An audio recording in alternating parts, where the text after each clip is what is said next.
ছোট ছোট বাসা। এখন আমরা কেন্ট স্ট্রিটে যাব, হচ্ছে অ্যালবার্ট স্ট্রিটে। পাপাকে আরেকবার দেখাই। অ্যালবার্ট স্ট্রিটে বাংলাদেশ হাই কমিশনের এখানে 0.5 কিলোমিটার। আবার একটু সুপার স্টারকে দেখাই।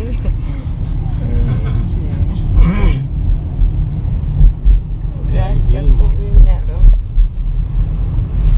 ক্লাউডি রাস্তার কথা মনে করায় দেয়। ডেন্টাল আছে ছুটি। সমারসেট আসলাম, জানি সমারসেট মল। সমারসেট মল। এখানে শীত বেশি অবশ্য টরন্টো থেকে।